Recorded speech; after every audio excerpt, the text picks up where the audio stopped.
Well, hey, everyone, and welcome back to another episode of Early Childhood Chats, the podcast. So excited to be back with you today. And we've got Gerard Visco all the way from New Jersey with us. It's starting to get cold up in New Jersey. So thank you for joining us today, Gerard. We do appreciate you being here. Yeah, my pleasure. Thanks so much for having me. So Jared's going to talk today. We're going to cover a lot of topics. I'm really excited. We're going to talk about literature and reading aloud and getting the most bang for our book time. We're going to talk about some math and how to really grab the attention of young learners when we talk about our mathematics skill set.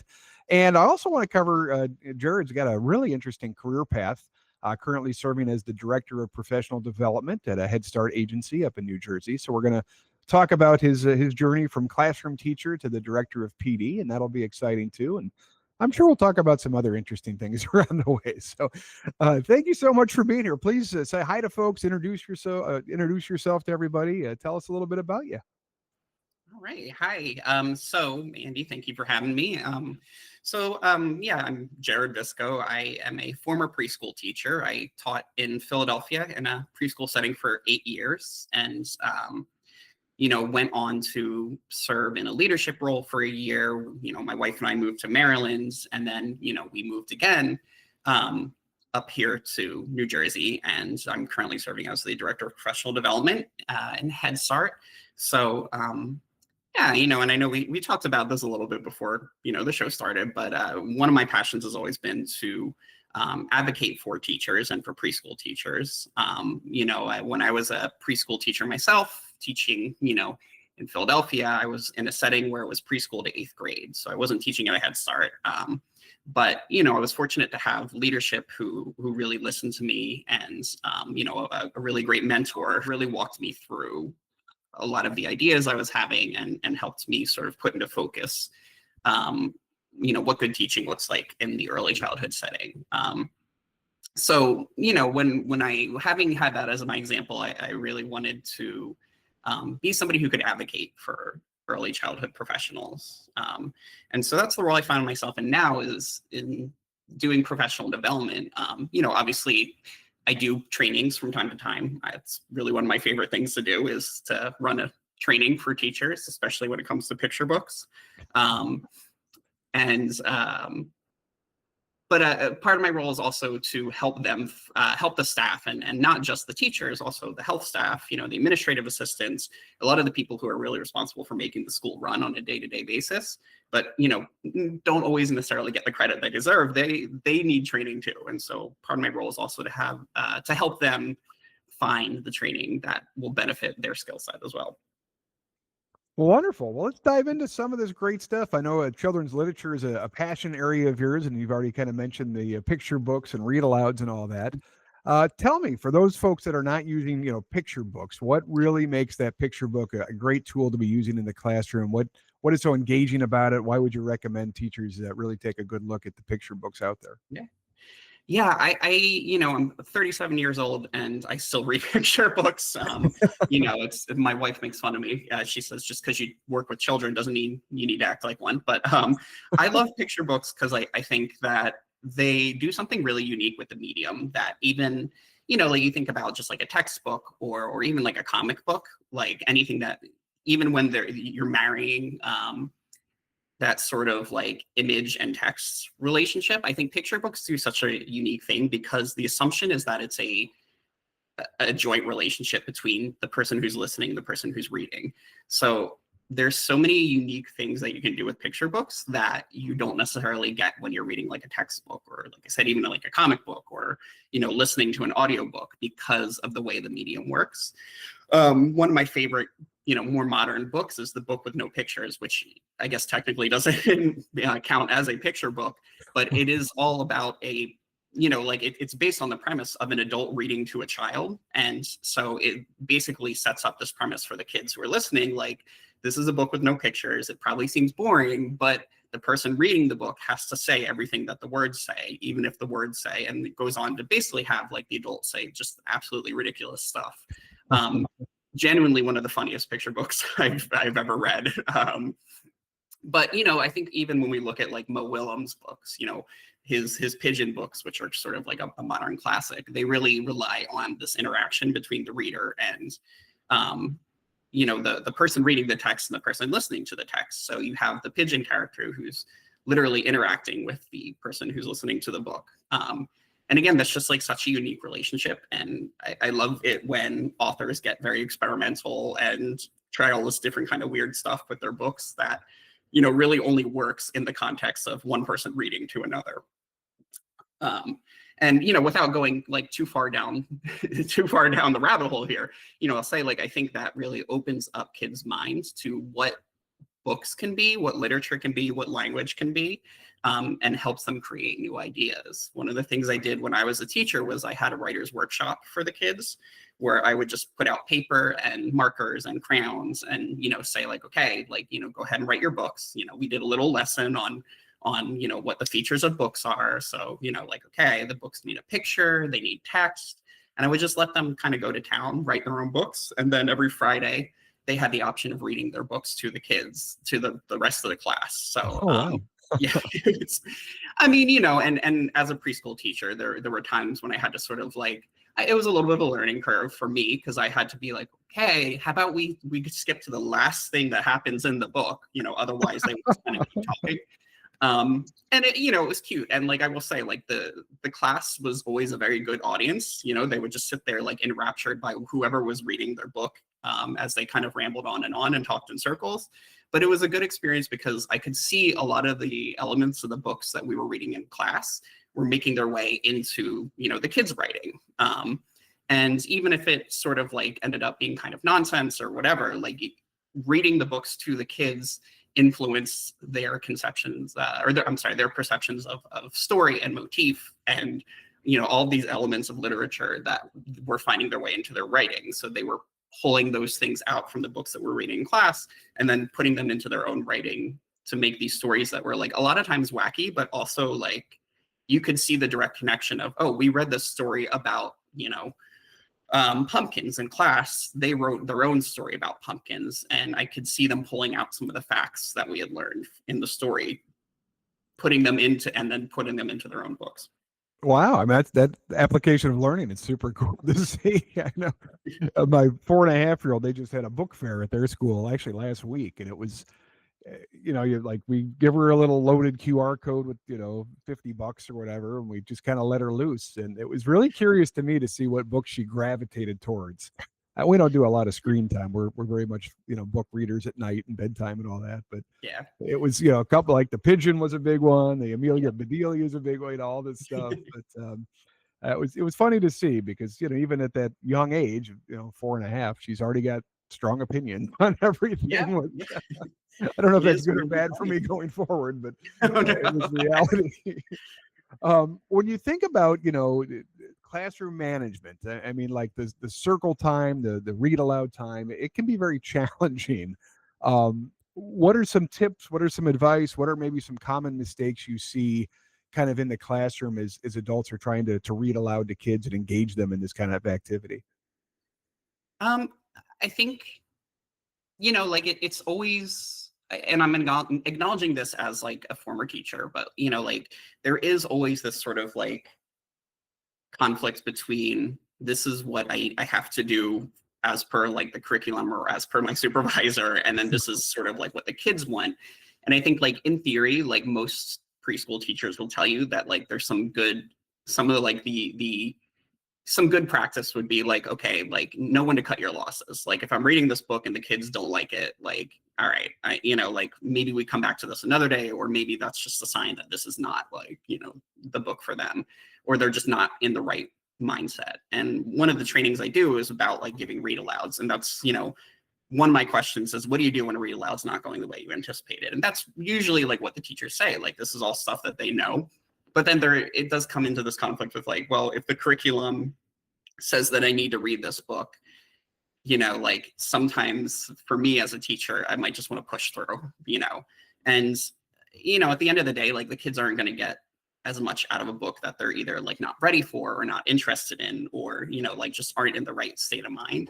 And I think that is always, it's something that you have to sort of just keep in mind as a teacher and just say like, okay, sometimes it's just not the best fit, or sometimes we need to readjust the schedule, or, sometimes I'm trying to do a read aloud at the worst possible time. Like the kids just came back from recess and they're all amped up. And now it's, like, I know we want to do like a calming activity to get them ready for nap time, but, like maybe there needs to be like another transition. Maybe we do yoga or something instead of sitting and reading a book. And I think like there is always this push and pull desire of like, I got to push through this. I just got to read this book to the kids, or how come you kids, like it is always heartbreaking when like, I always loved Where the Wild Things Are. It's my favorite children's book, but it was always heartbreaking when I would read it to the kids and it was clear that they just like totally weren't interested. And, like, I'm like sitting there as an adult and like, how can you not appreciate the mastery of Maury Sendak? What's going on, 4-year-olds? But, it's just sort of like, you just have to understand where the kids are and, like where they're at. And sometimes it literally is just a matter of, look, we're just not ready to sit and read a book right now. The other thing that is sort of like, I always suggest to teachers is like, the more you can get into it, the better it's going to be. And, like I do always encourage teachers to share the books they love with their kids, because that enthusiasm is infectious. And the kids really end up they really attach themselves to books that you're very, very enthusiastic about. One of the biggest experiments I ever did in my classroom as a teacher was that we read Alice's Adventures in Wonderland together. And it was just like, like pretty far into my years of teaching, I was sort of like, you know what, I'm going to try and read a chapter book with the kids. We're going to see how it goes, and they got really into it, but a lot of it was because I had to coach them through the process. I had to kind of be aware of like, okay, like we're going to read one page every day and that's it. Like, and before we would read the book, I would say, oh, this is such a great book, but there are no pictures. So you have to listen really hard. Do you think you can do that? Do you think we can listen? And then like I would read a paragraph and then I would have to like kind of talk them through the paragraph and say like, okay, like, do you know what happened in that paragraph? And they would pick out pieces and kind of be like, oh yeah, Alice fell down a hole. And, I would kind of be like, yeah, you're right. That happened like, 6 days ago, but you're, like you remembered it, you remember that like the story started off with Alice falling down a hole into Wonderland. Okay. So, like the more enthusiasm, but part of it was like, I was just very, very enthusiastic about, this book. And, I took it in small chunks and we really talked through it. We modeled some of the things that were happening in the book. And there were a few pictures scattered throughout. So the kids could kind of still contextualize in their head what was happening. But it was a lot of like back and forth. It was a lot of discussion. It was like almost having like a book club in a way, because, like most of the time wasn't filled with me reading the book to them. Most of the time was us having these conversations about these just like frankly absurd things that are happening in this book. So, I think like that is one of my biggest tips for teachers when it comes to read aloud, is just like find that passion, like find stuff that you that you're going to be like really passionate about, or find like an entry point with the book to like make the kids excited. Because, if you come in unprepared, you didn't do your homework, you didn't read the book before, you're just like, I just need to read this book, then they're not going to be as into it. I think it's a good point. I mean, it sounds odd, but I've seen teachers kind of struggle with the confidence, and whether it's a fear of public speaking, or maybe English is your second language and you're not as confident with speaking or reading in English. But I mean, some teachers can almost have stage fright when reading it. Again, it sounds kind of crazy, but I'm sure you see it as well. Like it can be a little intimidating to sit down in front of a bunch of kids and say, hey, I'm the star and I'm going to read, and here we go, right? Yeah, and I mean, I definitely have seen that with teachers, especially those who English isn't their first language. I think that's always like, I've had some conversations with teachers to say like, but I want them to hear it pronounced the right way. And I said like, when it comes to a read aloud, like they're really just looking to bond with you, or to like share this experience together. So it doesn't matter if like you don't pronounce all the words correctly, as long as you're like showing excitement.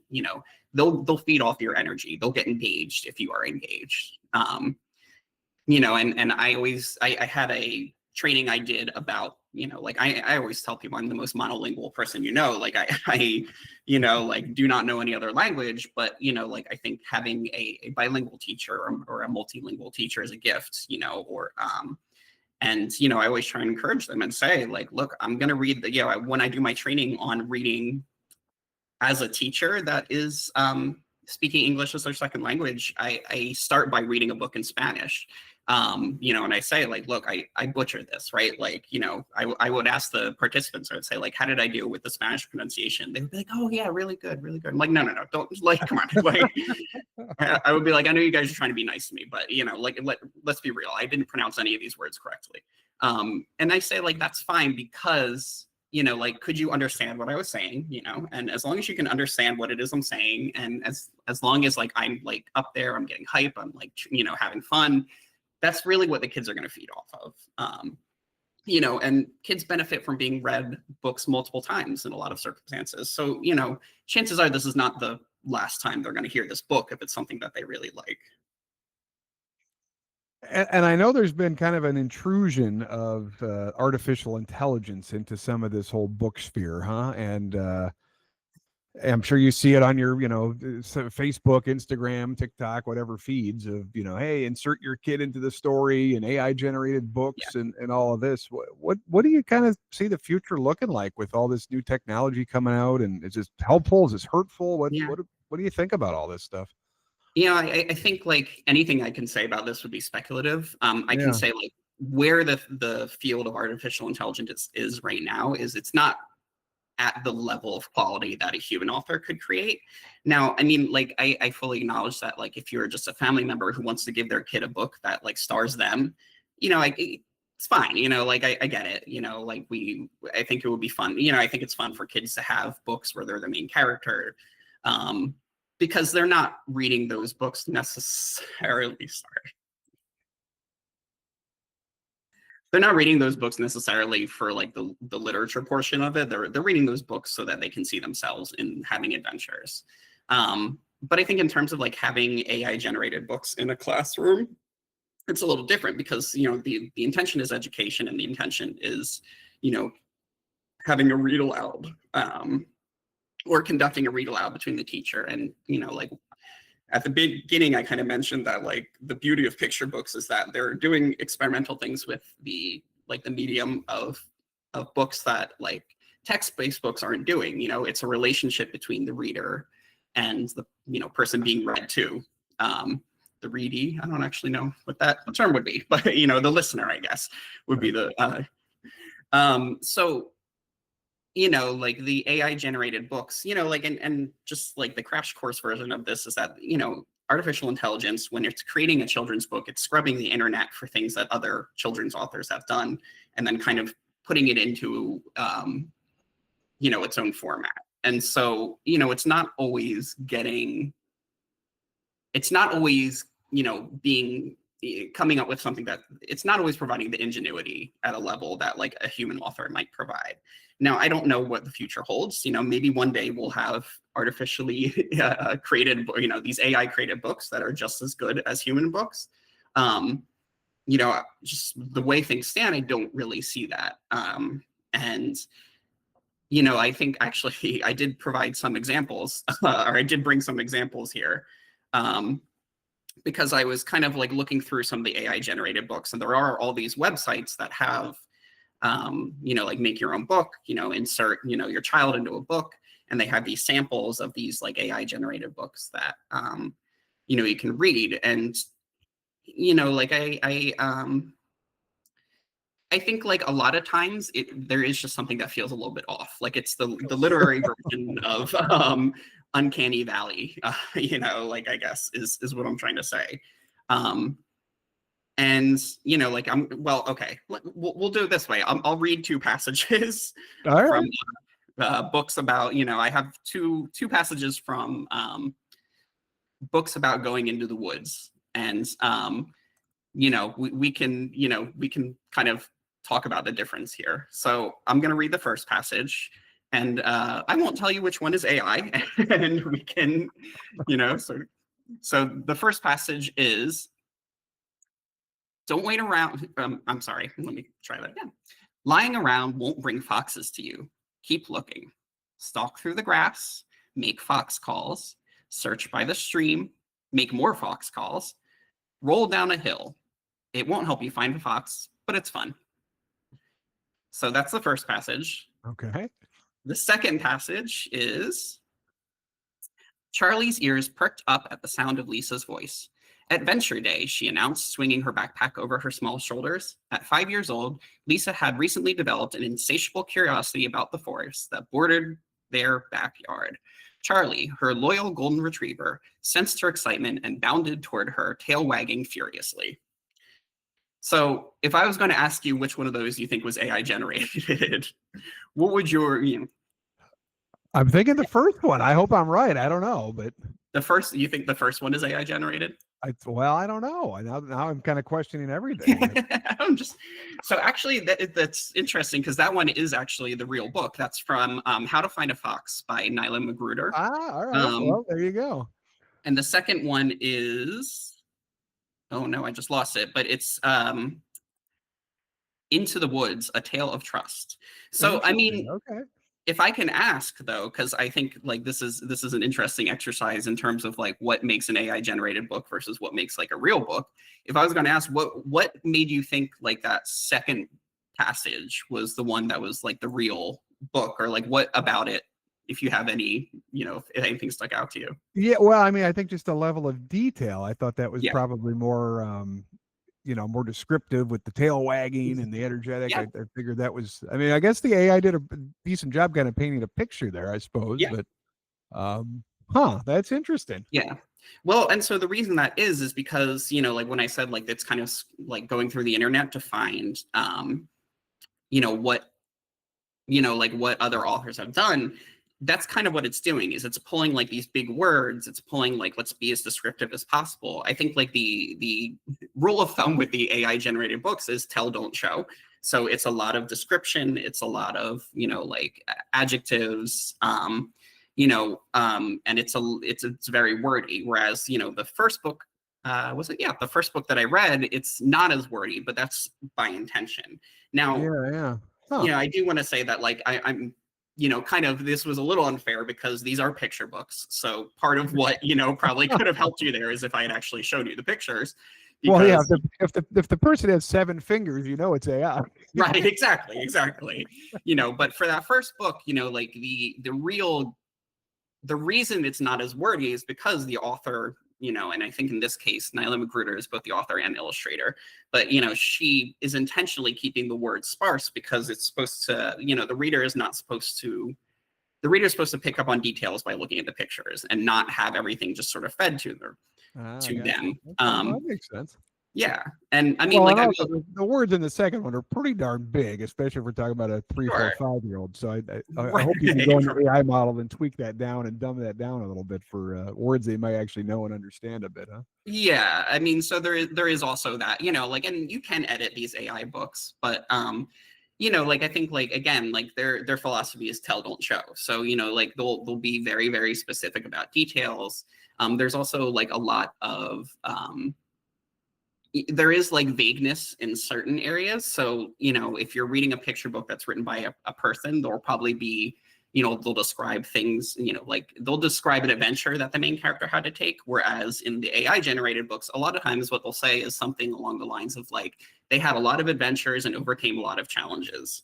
That is like a common refrain I've seen in a lot of these AI children generated picture books, because like they're getting specific about like the actual wording, but they're not like at a point yet where they can create these sort of unique or novel adventures for the kids to have. One thing I will say, and I don't know if I can share my screen with you, and I know I know this is an audio medium, so I'm going to ask you to describe this. We're recording too, so if you're watching on YouTube or Spotify, you can see the version. Do you have permission to share or no? I'm not sure. Let me see.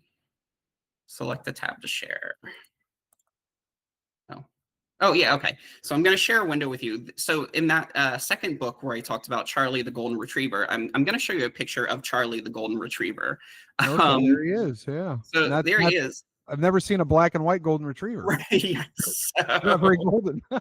Yes, exactly. And so this kind of leads into another sort of, like you kind of alluded to it earlier when you said like the kid, the characters with 7 fingers are like are part of the AI generated illustrations. But this is because like, this is, not a golden retriever as far as I can tell. Like it very much appears to be some, I don't know, actually, black and white lab. I don't know. The dog people are going to get mad at me, so I'm going to stop there. But no, so I mean, but this is also kind of leads to another problem with AI generated illustrations, is that frequently they are, like they're not accurate, or they have, like these sort of oddities about them. And like I definitely, when I was kind of researching for this talk, or for this, podcast, I'm gonna stop sharing my screen, but I found like a few pictures of like AI generated sharks that had extra fins. And it was to the point where even I had to sort of like go online and be like, wait, sharks don't actually have that fin there, right? Like it was actually throwing me off. But imagine what that does to children when they're seeing these pictures that are inaccurate, or, misrepresenting something, or, referring to a golden retriever, a black and white dog as a golden retriever. It does, create like the wrong schema in their head, right? Like it's sort of like, well, I don't know. Is that what that's supposed to be? I guess so, The hallucination, as they call it, is definitely real. It's gotten better. It's gotten better, but boy, it's yeah. I don't know. Sometimes it just goes off on a tangent. I mean, I think it's interesting as an emerging tool, but again, I think that's the key, right? Like this is not, at least right now. I mean, we'll know in a couple of years maybe, but this isn't going to replace humans. I mean, you're not going to see, Class or Teachstone or Eckers or someone come out and, turn everything over to AI at this point. Right. I hope. Let's hope not. Yeah. But certainly, and I have seen some interesting, examples in the classroom where they have been able to kind of create like a more personalized, graphic or a logo or something, which, I mean, look, I'm not an artist. I'm not a graphic designer. So the ability to do that is kind of cool, like, and the cost is certainly right. But I totally get the point. Like, I don't think it's time to turn over all of our early childhood education and our curriculum to AI at this point. Well, I want to switch over to another I mean, you get all the fun ones. You get the reading and you get the math. I like the math is probably even harder. And again, just, what does meaningful early math look like? How are you defining that? What is your advice here? What are some things, to really engage early learners on how to understand these really, complex math skills that they need to learn for later in life? Yeah. So I think it's really interesting because we hear all the time people say, myself included, I'm guilty of this. Like, I'm not a math person. But it's really rare to hear somebody say, well, I'm not really like a literature person, or I'm not really, and I think because math can seem so like black and white and cut and dry, it can be a little intimidating because it's like you either have the right answer or you don't.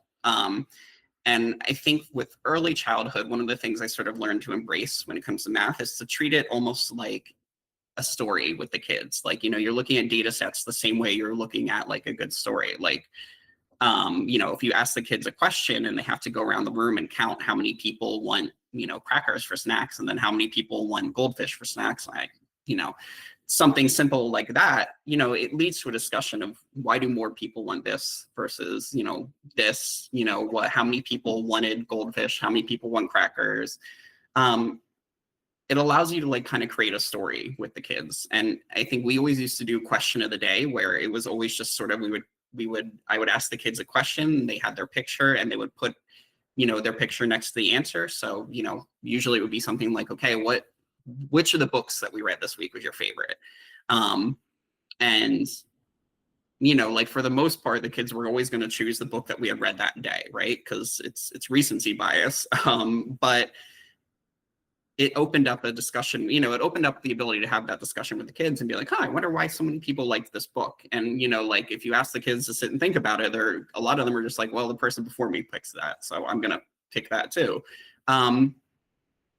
It creates these stories that you can tell with the kids. It creates the ability to have conversations about things that you might not necessarily have had conversations with kids about. And you can kind of see them working through problems in their head in really interesting ways.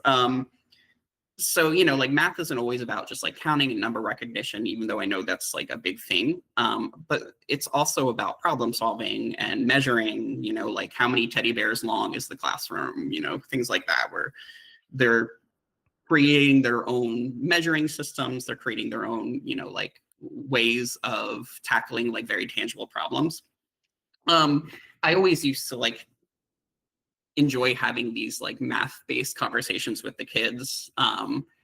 Like when we would get the scale out and we would like, we had like one of those weighted scales, and, we would put toys in both sides, and I would ask the kids like, how can you, how can we make both of these sides the same, or what do we have to do to make this side go down, trying to put it in very visual language. What do we need to do to make this side go down and this side go up? And it just like kind of led the way for the kids to sort of, experiment and create and, problem solve in ways that like me sitting and having them like memorize flashcards wouldn't be able to do. I think like I encourage people all the time to just like experiment with their lessons and experiment with their activities and, try different things. Like, yes, children have to be able to count and learn their numbers, eventually. But one of the things I always told the parents was like, you probably don't know anybody who's 25 and can't count to 5, like, or, you probably don't know anybody who's like 16 even and doesn't know what the numbers 1 to 5 look like. I'm not saying, that those situations don't exist, but for the most part, like the kids are going to get that.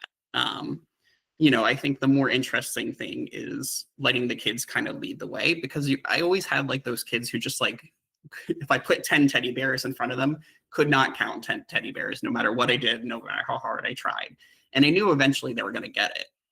But it was more interesting to see like what it is they could do, and then like what we could do with that. So, like if they couldn't count 10 teddy bears that were lined up in a row, like I would make it 5 teddy bears so they could count 5 teddy bears in a row. But then I would put it in different configurations, and we talk about like that sort of concept of conservation. So if I move all the teddy bears around, are there still 5 teddy bears? If I take one teddy bear away and put another teddy bear back, put a different teddy bear there, does that change the number? So, I think those concepts prompts like a higher level thinking, and you're working with the kids within their own skill set. And I think math is one of those really fun, creative fields that doesn't get being, it's not always recognized as being like a creative field. One of the, I always tell people that like data sets are really interesting for kids to work through. And the joke I always make is that Denzel Washington and I have an average of 1 Academy Award each, and, the reason, and it's to emphasize the point that like, even things that are like mathematically true aren't necessarily always true.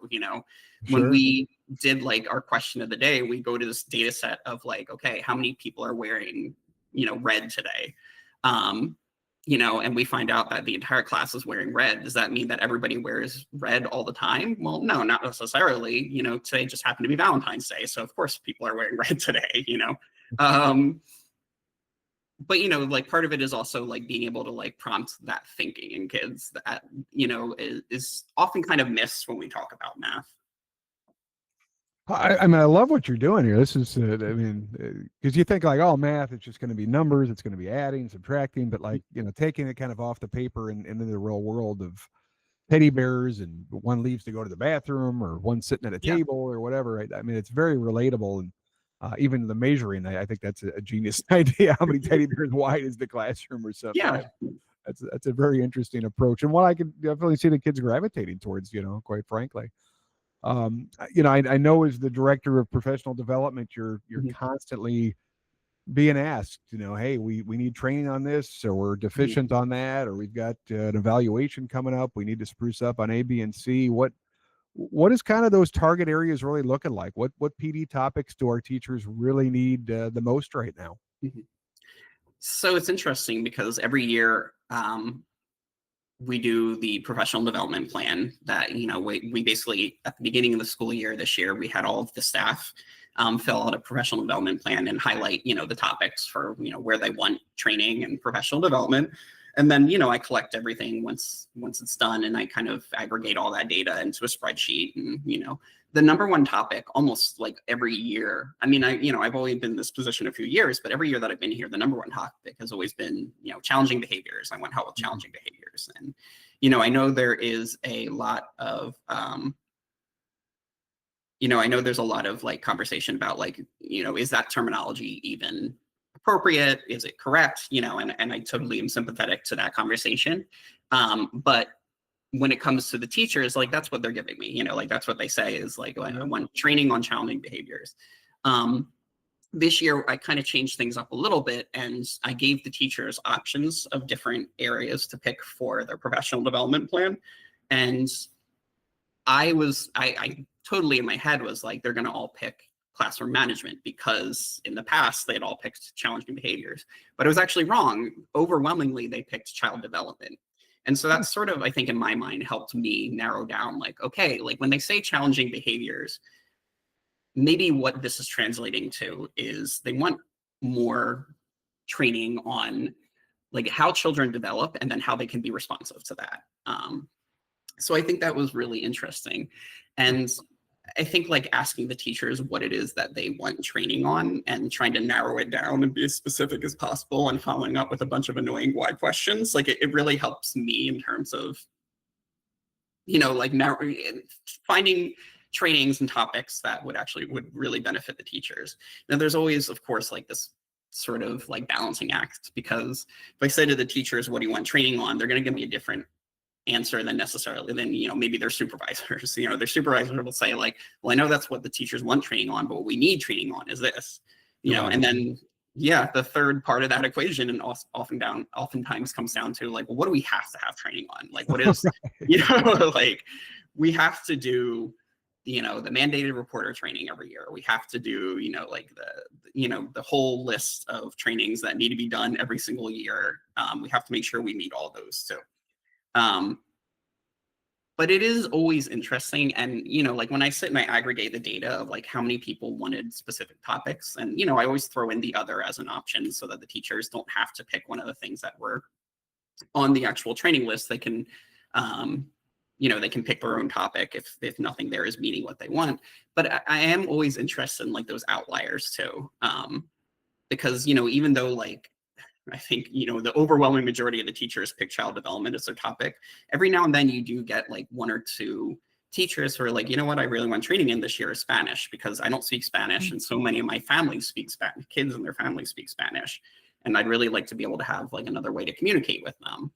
And I find those just as interesting as like the 90 teachers picks this as their topic, but only one teacher picks this as their topic, because a lot of times those topics become like, they're things that people didn't necessarily think of, but they actually become really useful. And I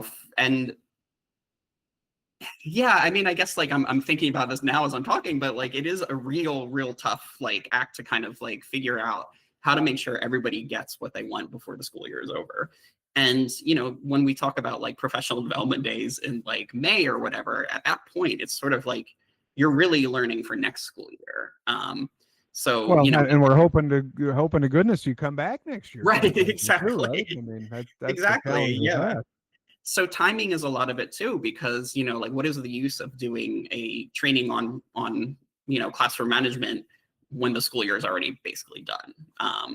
So a lot of it is like, okay, we want to make sure we get this early in the year, but then also, you give a training on something early enough in the school year, you might say, the teacher might say to themselves, and I'm including myself in this because I definitely remember being in this situation where it's sort of like, I'm starting off the school year, I'm going to try this new thing, and I'm going to, do this new practice that I learned in pre-service. And then November comes around and you're just like, I got other things to worry about right now, like there's a lot going on. I got other stuff to worry about right now. So sometimes it is like really, sometimes, like, and obviously like, for the teachers especially, like we can really only work with the professional development days that we have. So, right.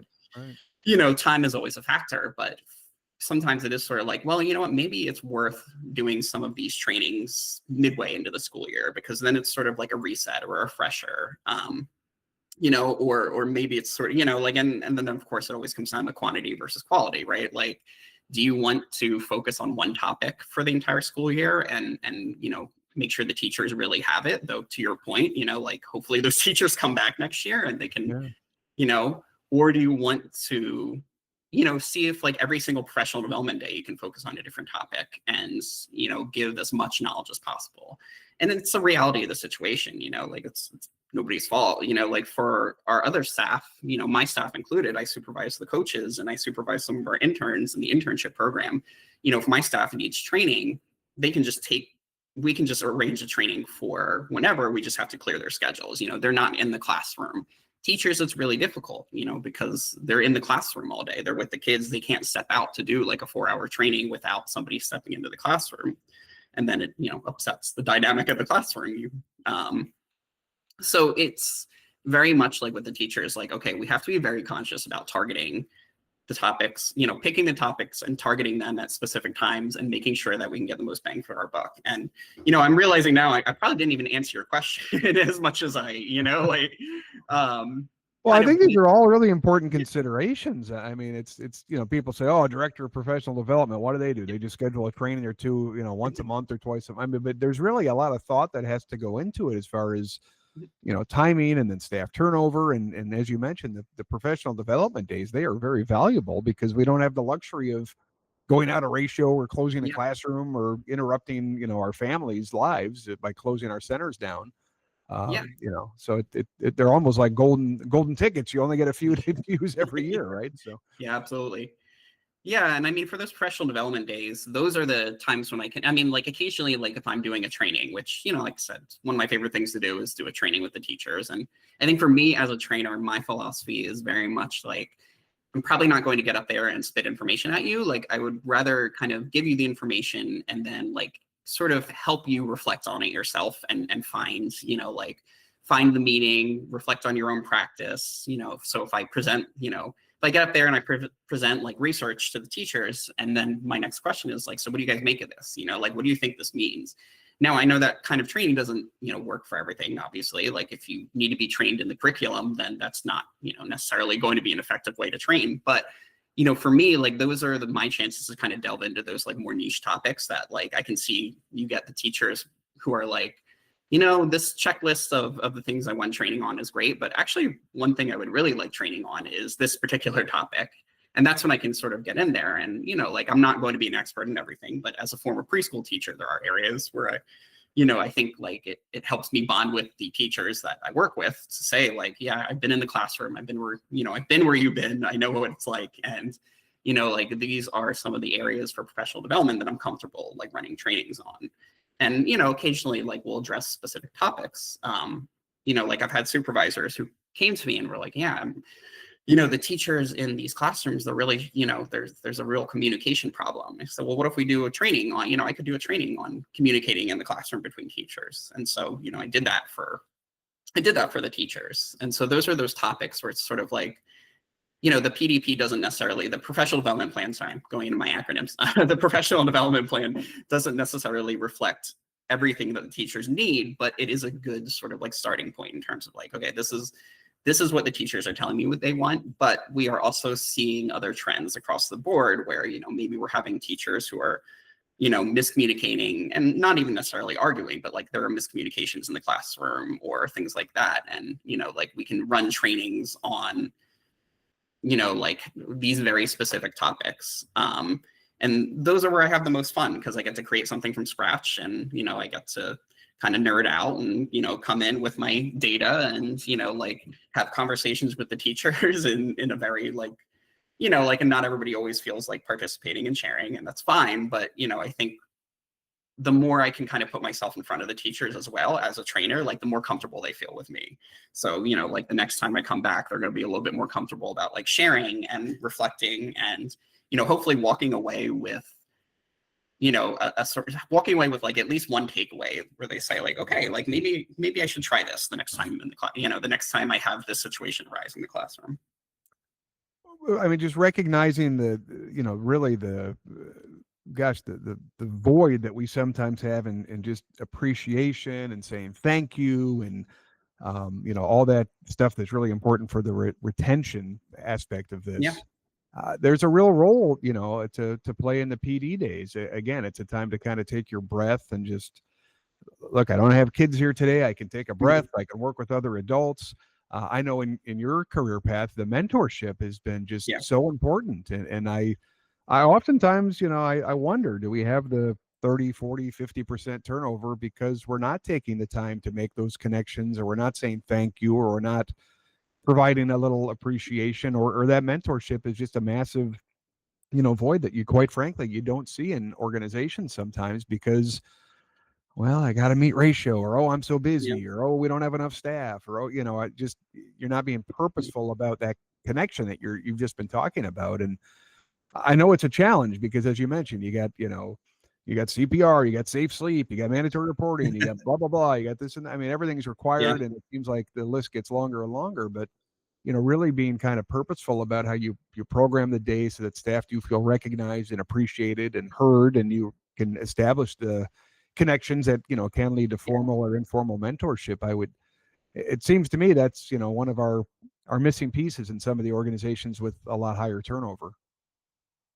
Yeah, I mean, I agree. And it's, there's always going to be turnover, unfortunately. And, I just sort of like I think we all just sort of like try and make the best of, what we try and make the best impression on people that we can. And there's always going to be situations that arise and things like that. But I mean, for me, like I try and purposely, like we have multiple schools in our organization, and I try and rotate through all of them in the course of a month so that like I can get FaceTime there, even if I'm just sitting there and doing emails or creating a PowerPoint. Like at least the teachers know I'm there. I always tell them you're welcome to come sit and chat. Like I'm always always happy to have a conversation. Excuse me. Whatever they feel comfortable with. And I think another part of that is that like because we have an internship program, and because like I'm part of that internship program in terms of like it's a part of our training and professional development department, at least like a handful of the teachers, like they've come through the internship program and they know me from that, so I have the opportunity to be able to like sit with them, and like they know me, and so if I come into their classroom to say hi, they're already familiar with me, so that like when I go into a training, like they're the people I know I can pick on a little bit and kind of say like, gosh, I wonder if somebody could answer this question. Oh, okay, thanks for volunteering, like, um, Are but I you think, using your internship program as almost a pathway for employment for folks? yeah. So we have a CDA internship program. So it's for infant toddler CDA candidates. Like, so we have like this really wonderful coordinator, and she's been with the program for a long time, and she actually got her CDA with us and then became the coordinator for the program. So she and I work very closely together. But she sort of manages the program, and like I just help out where needed. But no, I mean, I do usually do the onboarding for the new interns. But yeah, it is a great opportunity. I mean, they come through, they get their CDA program, they get their CDA paid for. And Wow. then, like it is considered a pathway, like nothing is guaranteed, obviously, but if they finish the program with us, they can apply for a position. They can apply for employment in an infant toddler position. But, we try and have a very like heavy vetting process as well. When people come and apply for the program, one of the things we always try and look for is like, are you actually interested in working in early childhood education? Like, is this something you think you actually want to do? Because we try not to, like I know for some people, it's always going to be especially the people who don't have any experience, like it's always going to be sort of like, is this what I want to do? Well, I'll try this program out and I'll see. But I think for, like for us, for the most part, we try and focus on people who are actually interested in pursuing a field in early childhood education. And we've gotten some great candidates, like this program existed before I was a part of the organization, and, it's been successful. And I think like that is a training and professional development, like sort of opportunity in and of itself, because it's a way of getting people in the door, showing them our organization, and then helping them discover what it is they like about early childhood education, and what the actual commitment to being a teacher is. And a lot of our interns have come through, and because it's an infant toddler internship, they've come through and kind of been like, I didn't realize there was so much that went into like working with infants and toddlers. I'm like, yeah, they like it does blow you away, the amount of care and thought that goes into creating experiences for, a lot of times kids who can't even walk yet, but Well, and I suspect in your past life, because you were working, pretty much at what did you say, K through 8, K through 12 school. So yeah, I'm guessing some of the teachers there had either they had no appreciation, they thought it was similar, or they lumped you and say, "Oh, that's just the babysitters" or something like that. Right? I mean, and yeah, just and I think that's been a little bit of the challenge when you see some of these elementary schools and whatnot starting to gobble up the 4 and 5, sometimes three, yeah, 4 and 5 year olds. It's a different teaching methodology. It's different furniture. It's different supplies, equipment, approaches. I mean, it's early education, for a reason. It's not, right, middle school, high school, elementary school. It's, yeah, it's all very different stuff. yeah. Did you find that some of your old colleagues like didn't really comprehend what was Mhm. happening or the differences, or how did you handle it?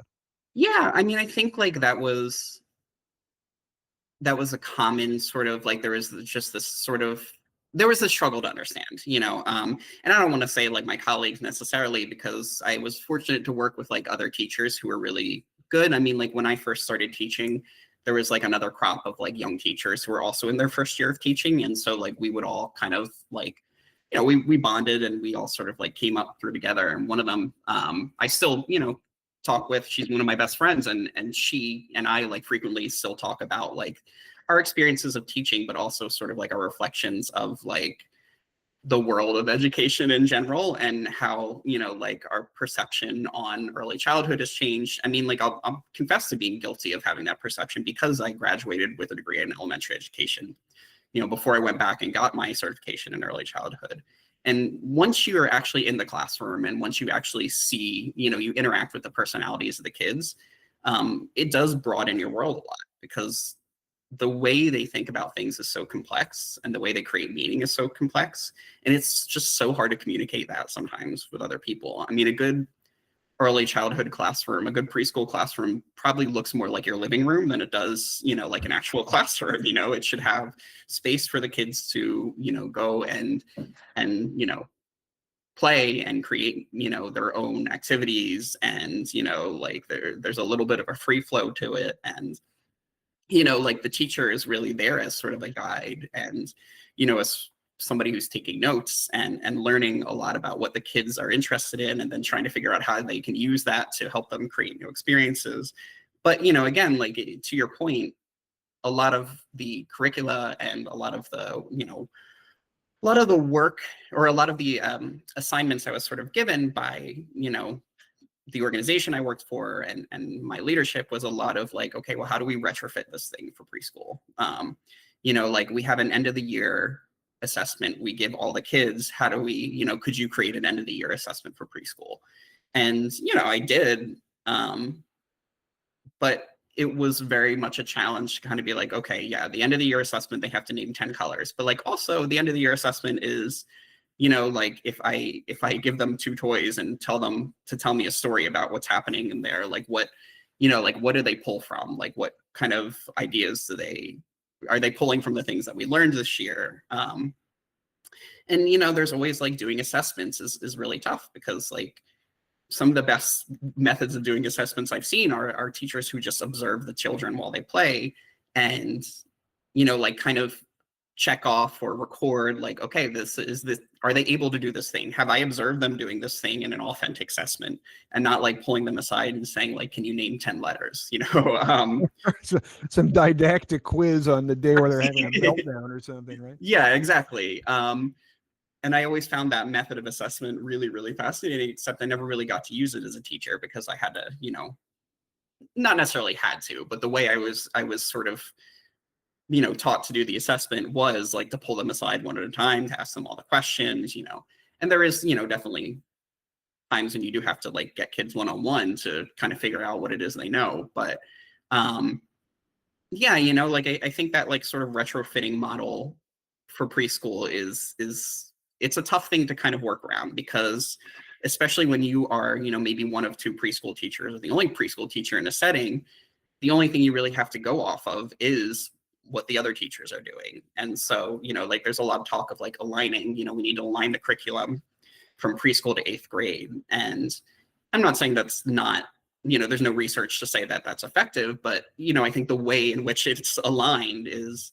like, yeah, it's important, like we're talking about like having similar concepts that they're learning and not necessarily like, okay, they need to also be sitting and doing, doing worksheets and, you know, um, but like I said, I was very fortunate. My mentor, Judy, I'll give her a shout out. She was fantastic. But like one of the things she always said to me was like, "Oh, my least favorite term is kindergarten readiness." And I think like her point was not that it's not important for kids to be ready for kindergarten, but that like it's that retrofitting model. Like we need to teach these kids how to do this thing because they're going to be expected to do it in kindergarten. And you open that can of worms and it gets into a lot of questions of like, well, why are they expected to do it in kindergarten? And, like there's a huge difference between a 3-year-old and a 4-year-old. So just because, or a 4-year-old and a 5-year-old even, like just because a 5-year-old can do it doesn't mean a 4-year-old should be able to do it. Doesn't mean a 2-year-old should be able to do it, So I think like to her point, like it was like this can of worms of like, it raises so many questions about like, why are we not meeting the kids where they are? And why are we not, like, instead of always getting the kids ready for the next thing, why are we not like engaging with them, in the here and now?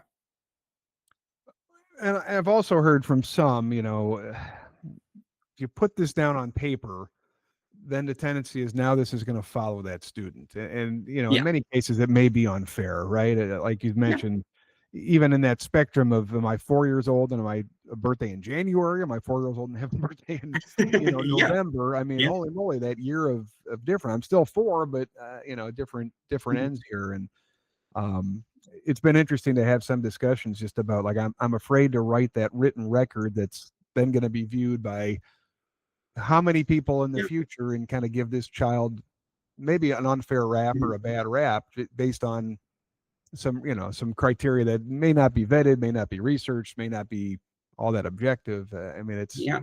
it's definitely something that's come up, time and time again, Mhm. and it's a challenge, right? I mean, you do need to assess. You want to make sure your teachers are doing good and students are Mhm. progressing and doing all that. But as you mentioned, it's not as easy as a spelling bee and get up on stage and recite these words Yeah. back or something. So Right. I mean, listen, I'm 37 and there are things that I probably said like 2 years ago that I'm like, God, I hope that doesn't follow me around for the rest of my life.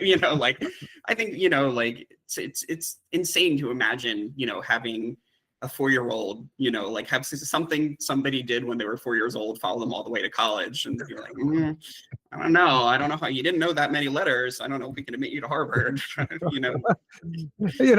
look, you and I grew up at the digital age is very different now, and Yeah. what you write down today or take a video of or put online or so, it's there for a long Yeah, time. And absolutely. it's a little bit scary in some cases, but look, I'm certainly glad there's not videos and photos of some of the shenanigans I did earlier in life. I mean, gee whiz. Thinking about kind of our next generation, I appreciate all the work you're doing with the interns. What advice do you have? People want to get into early childhood education. I know you went to school for a little different. Now you're welcomed and loving our world here in early Yeah. education. But what advice should you be thinking about if you want to get in this field? How do you kind of get to know the field, get to see if it's a good fit? What do you think? Um, Man, I I think I would, to tell like the newest generation of early childhood teachers or potential early childhood teachers, I would say like, remember that the work you're doing is important, because I think you put it very well earlier that like a lot of times you're seen as like a babysitter or, and I think like don't let people make you feel like the work you're doing is not important. Because there is so much value in working with children at such a young age. And I think one of the, the beautiful things about Head Start is that like they don't just work, like the teachers obviously are like one of the main driving forces, but we work with the whole family. And that's part of the importance of like having a program like Head Start is it's not just, sending kids to school, it's also embracing the community, it's embracing the family. And I think like you don't necessarily have to be a preschool teacher in Head Start to be able to sort of like embrace a community or embrace a family. But I think that's just something to kind of, it's something to remember when you step into the classroom is that like you're stepping into a classroom of community and um, you're bringing who you are into that community and who you are into that classroom, but like you also are working with families and children, and you really are touching lives, like, not to be cliche about it, but like you really are, like, having an impact on these communities. Like, before I left my teaching position, I left my email with the school, and I told the parents, you guys ever want to email me, you're more than welcome to. And every now and then I'll get like a text message or an email from a parent or a former parent, who's just like, oh yeah, my kid definitely remembers. I'm like, I don't know if they actually do or not, but I'm really glad to hear that, because it means that, like, you made an impact in that family. And I think that's really important, is just to, like, believe in, God, I'm a walking cliche. Like, to believe in yourself, and like, to believe in the work that you're doing. I'll tell one, like, really quick sort of story, which is that, like, when my wife and I were dating, and she was going to med school at Penn, and like, there was something that happened on campus that, it was an incident I'm not really going to get into, but it was basically, like, I was texting her to make sure she was okay, and like, she was texting me back, and she said something to me that, like, I've never really forgotten, which is that education is an act of protest. And I mean, like, if you ask me what my teaching philosophy was, I think, like, I never realized what it was until that moment, and that's what I tell people, is that education is an act of protest. And I think, like, my advice to young teachers is to kind of remember that, because a lot of times when you're working with these little kids, or you're working with families who, society has oftentimes sort of, like, pushed aside, or are not given given access to the resources or opportunities that they deserve, or, you're showing these families that, like, no, like, we are, like, you are worthy of, or you're helping remind these families, I guess I should say, is like, you're worthy of these resources, you're worthy of an education, and providing that to, I'm, like, stumbling on my words a little bit here, because I know like, this is, like, a really, like, this is a topic that, like, I feel really passionate about, and I want to convey it clearly. But basically, like, it's important to, as a teacher, remember that, like, you are making changes in people's lives. And, like, when I say education, it can be an act of protest. It's providing, like, a high quality resource for people who might, and for children who might not otherwise be able to have access to that. And showing that it is important that, we place value in all people. Well said. Well said. Well, you've got certainly an amazing background. I appreciate, everything that you've been doing, from classroom teacher now to director of professional development. And I know that occasionally you've been an author at some different stuff on Edutopia and other outlets. So final thoughts, words of advice, other things you'd like to convey? No, I mean, thank you so much for having me. I really appreciate it. I think I said more than my fair share. So.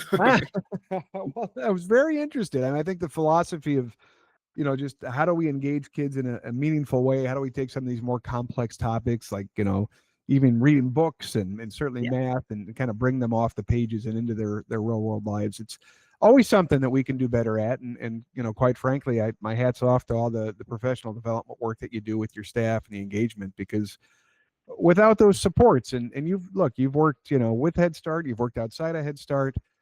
We call it early childhood education, but boy, the programs are very, very different depending on where you're at in the country, what resources you have, what enrollment you have.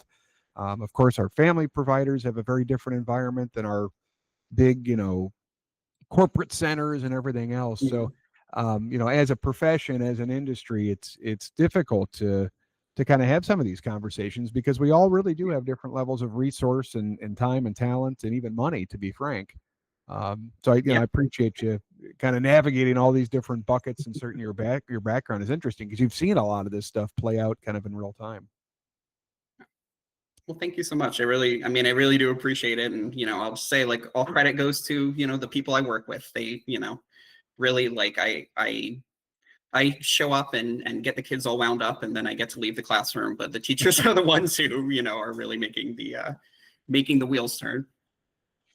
Well, fabulous. Well, thank you so much for being here, Gerard. It's great to talk to you. Thank you for all the work that you're doing and the difference you're making. If folks want to follow you, get a hold of you, stay up to date on what you're up to, what's the best way to kind of keep tabs on you? Oh gosh, I don't even know. I don't really have social media. I guess you could I can give you my email if anybody's interested in touch. I'm always happy to chat about um, early childhood and professional development opportunities and talk through ideas with people. You can also find, if you just go to Edutopia and Google my name, you can find all the freelance articles I've written. So feel free to comment on those, unless you don't like them, and then don't comment on them. We always say, please rate and review us, but 5 stars only, right? Yeah, exactly. Yeah. Well, fantastic. Well, Gerard, thank you so much for hanging out with us today. We really appreciate it. Thank everybody for listening and staying on board for this episode of Early Childhood Chats. We hope you found it interesting. I certainly did, and actually learned a few things. So thank you very much for that, Gerard. A couple of things I'm going to try with my kiddos to see how it resonates with them. But certainly appreciate everybody. We look forward to seeing you on the next episode. And till then, stay safe. This is Andy Roszak saying thank you, and we'll talk to you again in the near future.